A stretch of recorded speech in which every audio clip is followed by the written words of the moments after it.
बखेरने के मेरे पास दो बहाने, दो मौके और भी हैं। एक ऐसा बहाना है जिसका बराह रास्त ताल्लुक आपसे है, आपकी हंसी से है, उनकी हंसी से और सारी दुनिया की हंसी से है। मेरा मतलब है जनाब सज्जाद झंझट।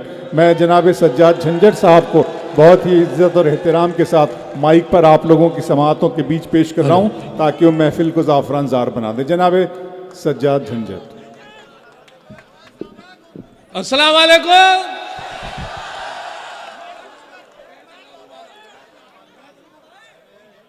आप लोगों को शायद मौत पर दिखने लगूं। रिजवान कौसर साहब और मेरे जुबैर साहब और वो कमेटी बैठी हुई जो ऑल इंडिया मुशायरा कराती थी वो तशरीफ रखते हैं। मैं उनकी नज़र करता हूं कि आप लोगों को शायद मौत पर दिखने लगूं। ये भी हो सकता है अच्छे रेट में बिकने लगूं। आप लोगों को शायद मौत पर दिखने लगूं। ये भी हो सकता है अच्छे रेट में बिकने लगूं। सिर्फ झंझट नाम से इज्जत नहीं मिल पाएगी। सोचता हूं खुद को डॉक्टर लिखने लगूं। वाह वाह वाह वाह वाह। सोचता हूं खुद को डॉक्टर लिखने लगूं। अब मुलाजा फरमाए, चार मिसरे भी आपकी नजर करता हूं। मतलब मुलाजा कर रहा हूं कि हजारों दिल तेरे वादे पे ऐसे टूट जाते हैं। हजारों दिल तेरे वादे पे ऐसे टूट जाते हैं। हजारों दिल तेरे वादे पे ऐसे टूट जाते हैं कि जैसे हाथ से गिरते ही अंडे फूट जाते हैं। हजारों दिल तेरे वादे पे ऐसे टूट जाते हैं कि जैसे हाथ से गिरते ही अंडे फूट जाते हैं। और वो जब भी मुस्कुराकर देखते हैं शौक नजरों से, जवां मर्दों के दिल बूढ़ों के चश्मे टूट जाते हैं। वाह वाह वाह वाह वाह वाह। वो जब भी मुस्कुराकर देखते हैं शौक नजरों से, जवां मर्दों के दिल बूढ़ों के चश्मे टूट जाते हैं। और खड़ा रहता है दीवाना तेरे वादे पे यूं अक्सर, खड़ा रहता है दीवाना तेरे वादे पे यूं अक्सर। तमन्नाएं जवां रहती हैं, घुटने टूट जाते हैं। क्या कहने क्या कहने। तमन्नाएं जवां रहती हैं, घुटने टूट जाते हैं। अब आ भी जा, ना नखरे ना झंझट दिखा मुझे। अब आ भी जा, ना नखरे ना झंझट दिखा मुझे। ठंडी हवा है आज, ये मौसम भी सर्द है। अल्लाह सकता हूं मैं चांद सितारे भी तोड़कर, लेकिन मैं क्या करूं मेरे घुटनों में दर्द है।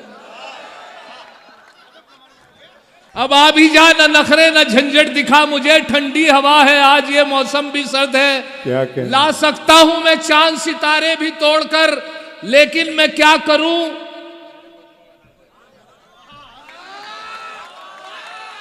मेरे घुटनों में दर्द है। मंडा था, अभी मैं वहां से हाजिर हुआ हूं आपके फौरन मुशायरे में। और वहां दाल चावल और स्वीट के लिए जर्दा था। और जर्दा एक साहब को इतना पसंद था कि जर्दा इतना बढ़िया बना हुआ था, उसमें हर मेवे पड़वे थे, बादाम था, पिस्ता था, काजू था, अखरोट थे। उन्होंने जब देखा तो वो ललचा गए और उन्होंने पहले मेरी साथ बैठ के खूब दाल चावल खाए। और उसके बाद मैंने सोचा शायद अब कुछ खा पाएंगे, इतना ज़्यादा खा लिया उन्होंने। लेकिन उसके बाद उन्होंने जर्दा खाया। चलिए कोई बात नहीं, मीठा खाना सवाब है। उसके बाद फिर जर्दा दाल चावल खाए। पहले दाल चावल खाए, फिर जर्दा खाया, फिर दाल चावल खाया। मैंने कहा हजरत ये पहला स्टाइल देखा खाने का। कहने लगा मौसम बहुत ख़राब है झंझट साहब, अगर उल्टी हुई तो दाल चावल निकलेंगे, अगर लूज मोशन हुए तो दाल चावल, जर्दा सेफ रहेगा। बहुत अच्छे।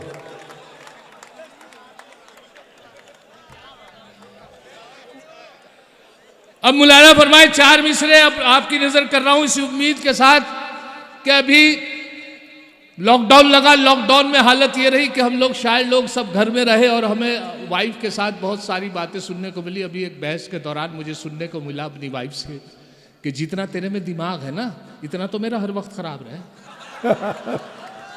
वाह। फिर भी मैंने उनको इलेक्ट्रॉनिक कंप्यूटर दौर के हवाले जैसा चल रहा है माहौल, तो मैंने चार मिसरे उनकी नजर की है मुलाजा पर कि दिल है मेरा मोबाइल, तुम सिम हो मेरी जान। दिल है मेरा मोबाइल, तुम सिम हो मेरी जान है, लाइफ टाइम रिचार्ज ये मोबाइल हमारा। दिल है मेरा मोबाइल, तुम सिम हो मेरी जान है, लाइफ टाइम रिचार्ज ये मोबाइल हमारा। वो बोली अगर सच है तो बस इतना बता दो, मोबाइल डबल सिम तो नहीं है तुम्हारा। दिल है मेरा मोबाइल, तुम सिम हो मेरी जान है, लाइफ टाइम रिचार्ज ये मोबाइल हमारा। वो बोली अगर सच है तो बस इतना बता दो। मोबाइल डबल सिम तो नहीं है ये तुम्हारा।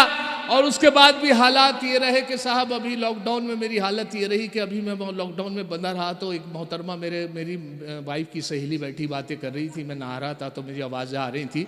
औरत की मजबूरी है या उनकी फितरत समझ लीजिए कि किसी की बुराई कर रही थी, उनकी सहेली बैठी बेतहा बुराई कर, 1.5 घंटे तक उसकी बुराई की और 1.5 घंटे बाद ताज्जुब ये हुआ कि जब ये कह के उठी, अरे मरने दे, हमें क्या लेना। वाह वाह वाह।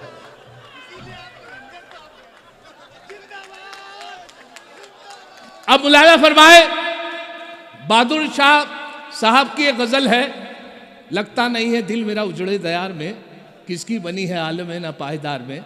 उनके एक एक शेर पे, 2 शेरों पे मैंने तस्वीर करने की कोशिश की है, 3-3 मिसरे लगाए हैं। मुलाजा फरमाए, लगता नहीं है दिल मेरा उजड़े, कैसे बताऊं झंझट, कैसे बताऊं झंझट, कैसे बताऊं झंझट इस हाल जार में। मुलाजा फरमाए, 4 मिसरे और पेश कर रहा हूं कि मुद्दत से आरजू थी कि आंखें मेरी लड़े, मुद्दत से आरजू थी कि आंखें मेरी लड़े, आशिक बनाऊं, आशिक बने और आंख से अटखेलिया करें। जूते पड़े तो कहने लगी दिल की धड़कने, इन हसरतों से कह दो कहीं और जा बसे, इतनी जगह कहाँ है दिले दागदार में। जुबैर साहब तशरीफ ले आए हैं अपनी कमेटी के लिए, माशाल्लाह बहुत सामान लेके।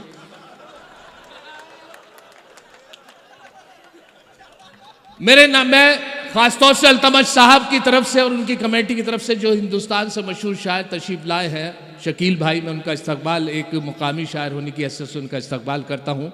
हमारे सरदार चरण सिंह बशर साहब, अल्ताफ जिया साहब तशरीफ रखते हैं, उनका इस्तकबाल करता हूँ। अब मुलाजा फरमाए, 4 मिसरे आपकी नजर कर रहा हूँ इस हवाले से। अबरार काशिफ साहब तशरीफ रखते हैं, 4 मिसरे उनकी नजर कर दूं कि अगर एक शेर भी झंझट कभी चोरी का पढ़ता हूं, अगर एक शेर भी झंझट कभी चोरी का पढ़ता हूं, उठाकर आसमां सर पर सभी शायर बिगड़ते हैं। अगर एक शेर भी झंझट कभी चोरी का पढ़ता हूं, उठाकर आसमां सर पर सभी शायर बिगड़ते हैं। मगर इन नाज़िम आला को कोई कुछ नहीं कहता जो दौराने निजामत दूसरों के शेर पढ़ते हैं। मगर इन नाज़िम आला को कोई कुछ नहीं कहता जो दौराने निजामत दूसरों के शेर पढ़ते हैं। और इस लॉकडाउन में हालत ये भी रही कि मेरे यहाँ एक मेहमान आ गए और वो फंस के रह गए, और हालत ये रही कि मैंने भी, और क्या करता, तो मैंने भी एक परचून की दुकान खोली। उसमें यही रहा कि साहब मेरे पास यही था कि दाल से उसकी खिदमत कर सकता था, बिल्कुल गोश्त बंद था, पाबंदी थी। मैंने यही किया उनके साथ के साथ उड़द की दाल, मूंग की दाल, शाम को मछली की दाल, फिर उड़द की दाल, फिर चने की दाल, फिर 10-15 दिन तक उन्होंने दाल खाई। और हवालत ये हुई कि साहब कलियर शरीफ का मेला आने वाला था। वो मुझसे अब ये था कि साहब चांद की क्या तारीख है, 12 रबी अव्वल की, किसी को मालूम नहीं था। कोई चचा कुछ बता रहे थे, भाई कुछ बता रहे थे, मैं कुछ बता रहा था। मेहमान से मुखातिब हुए, उनसे पूछा कि आज चांद की क्या तारीख है। उन्होंने बताया चांद का तो पता नहीं, हाँ दाल की 14 है। क्या कहने, बहुत अच्छा है। और फिर भी हम, अच्छा, और फिर भी ये हुआ कि साहब मैंने अपनी वाइफ से कहा कि कुछ तो जरिया होगा, कुछ इसके अलावा कुछ उनको खिलाने का। तो उनके दिमाग में आई कि अंडा एक ऐसी चीज़ है कि उनको अंडा करी अगर उनके सामने पेश कर दी जाए तो हो सकता है वो मेहमान नवाजी आपकी कबूल कर ले, उनको खुश हो। यही हुआ कि साहब हमने बहुत खूबसूरती की तरीके से अंडा करी बनाई, उनके सामने पेश की। अब हालत ये हुई कि उनका जो मिजाज था वो इस तरीके का था कि साहब अंडा करी से तो उनको एसिडिटी होती है, डॉक्टर ने मना कर रखा था। उनका मैंने चेहरा देखा अंडा करी पेश करने के बाद तो मुझे बड़ा अफसोस हुआ, मेरी बदकिस्मती थी। लेकिन उनका जब मिजाज, मैंने उनका फेस इंप्रेशन देखा तो मुझे 4 मिसरे मुलाजा फरमा ले के इसी हवाले से कि मुझे क्या महसूस हुआ। और वो 4 मिसरे हुए कि अंडा करी को देखकर मेहमान ने ये कहा, अंडा करी को देखकर मेहमान ने ये कहा, माँ बाप से भी इनकी करा देते मुलाकात। क्या कहने,